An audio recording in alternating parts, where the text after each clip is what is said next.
Brasil, 1957.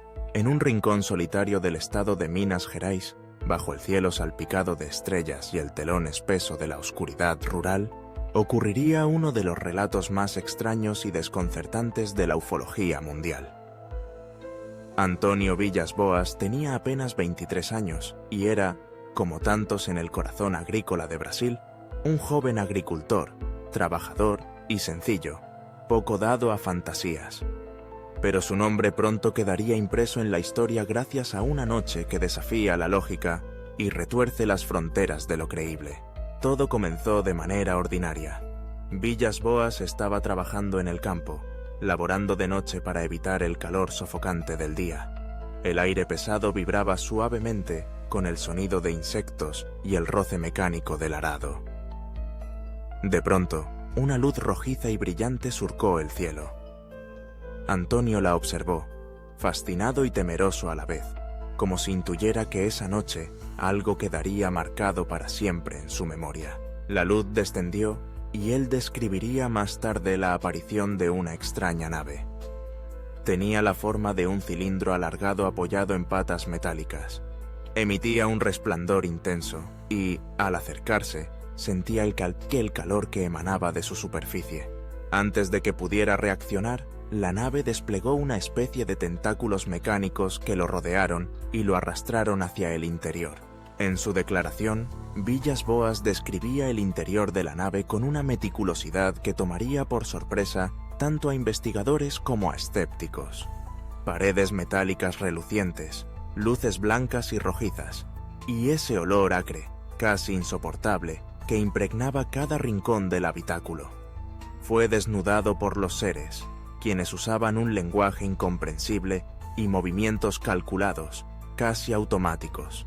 Le aplicaron una especie de gel sobre la piel, lo sometieron a exámenes físicos y, según afirma, incluso extrajeron muestras de su sangre con un aparato que parecía una ventosa alargada pegada a su mentón. El más desconcertante de todos estos detalles llegaría cuando, tras este examen, una entidad entró en la sala. No era como los otros seres, que Villas Boas describe como pequeños, de cabezas desproporcionadas, ojos alargados y piel grisácea. Esta figura, femenina según su apreciación, parecía humanoide, con cabello largo y casi blanco, la piel muy pálida, ojos grandes y azules, y labios finos. Según Villas Boas, su finalidad era inequívoca, inducirlo a mantener relaciones íntimas. La historia toma aquí un cariz casi mitológico y perturbador. Villas Boas relata que la mujer nunca habló. En su lugar, se comunicaba con gestos y miradas intensas. El encuentro fue breve, pero al terminar, la entidad hizo un gesto dirigido a su vientre y luego señaló hacia el cielo, lo que él interpretó como un mensaje. El hijo generado de ese contacto nacería en otro mundo, o quizás regresaría algún día. Luego de esto, los seres permitieron que se vistiera y lo acompañaron fuera de la nave, mientras la luz rojiza volvía a envolverlo. Una vez liberado, pudo regresar tambaleándose a su casa, exhausto y confundido. Sin embargo, su odisea no terminó al pisar tierra firme. Villas Boas comenzó a experimentar síntomas extraños en los días y semanas siguientes. Náuseas, debilidad, pequeñas quemaduras en la piel y una aversión inusual a ciertas comidas y olores. Según los médicos, tenía signos de radiación moderada y afecciones inexplicables, como ampollas y lesiones cutáneas, marcas físicas que, sostenía, provenían de aquel contacto. El caso de Antonio Villas Boas sembraría un debate feroz. ¿Podía tratarse de un simple delirio? En 1957, las historias sobre encuentros extraterrestres aún no circulaban con fuerza en las zonas rurales brasileñas, y mucho menos incluían los detalles sexuales y genéticos presentes en su relato. La historia se difundió internacionalmente y fue documentada por los primeros ufólogos, quienes encontraron la narrativa consistentemente detallada a lo largo de los años. A diferencia de otras supuestas abducciones, Villas Boas siempre mantuvo su historia, sin intentar capitalizarla ni buscar fama o fortuna. Algunos teóricos han visto en su testimonio señales de un experimento genético, una manipulación deliberada de material biológico por parte de inteligencias desconocidas. Este aspecto conecta a su caso con decenas de otros relatos en los que los abducidos refieren extracciones de esperma, óvulos y encuentros sexuales forzados con criaturas de otro mundo. ¿Un intento de hibridación? ¿Experimentos para crear una especie intermedia? Antonio relataba que la interacción sexual tuvo un extraño matiz clínico y emocional. Sentía que era más un deber que una pulsión natural, y que la contrapartida femenina se comportaba con una mezcla de distancia y concentración biológica. Este tipo de narrativa invoca preguntas profundas, casi incómodas, y toca miedos ancestrales sobre el cuerpo, la reproducción y el control externo. No es casualidad que a lo largo de la historia humana existan leyendas de seres sobrenaturales, súcubos, íncubos, demonios o dioses, que toman a humanos para procrear híbridos. Desde las leyendas medievales hasta las abducciones modernas, parece repetirse el temor a perder la autonomía sobre el propio cuerpo, a ser pieza de un experimento mayor, incomprensible.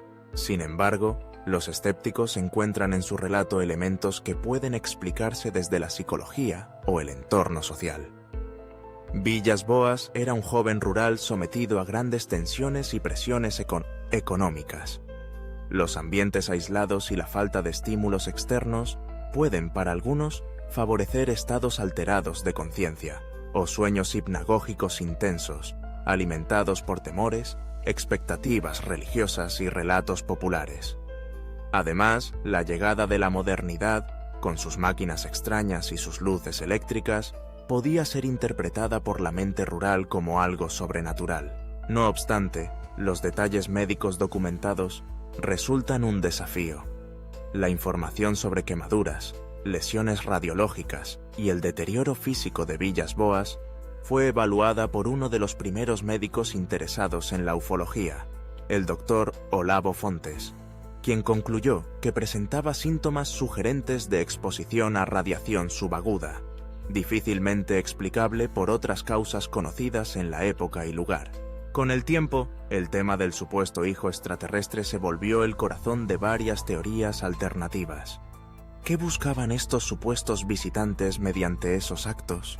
Si aceptamos siquiera la posibilidad de su veracidad, entramos en el terreno de una biología galáctica que trasciende la ciencia ficcional. Programas de hibridación, adaptación genética o, para los más ominosos, la explotación del ser humano como simple recurso. Las implicaciones existenciales son tan profundas como inquietantes. ¿Qué significa ser humano si nuestro ADN o capacidad reproductiva interesan a entidades externas? En otros países, relatos similares comenzarían a aflorar. Betty y Barney Hill en Estados Unidos, o el caso de David Huggins, todos girando en torno a una extraña agenda reproductiva. A lo largo de los años, Antonio Villas-Boas nunca varió ni enriqueció exageradamente su relato. Rechazó ofertas de lucro y mantuvo un bajo perfil. Terminó su carrera como abogado, llevó una vida familiar convencional y siempre insistió que lo que contó era la verdad, sin importar las burlas, los ataques o el recelo de la opinión pública. Pero, ¿fue todo invención? ¿O es posible que, en las sombras de nuestras certezas, existan realidades que escapan a nuestra comprensión científica y cultural? Incluso hoy, el caso invita a reflexionar sobre los límites de la experiencia humana y cómo interpretamos lo inusual.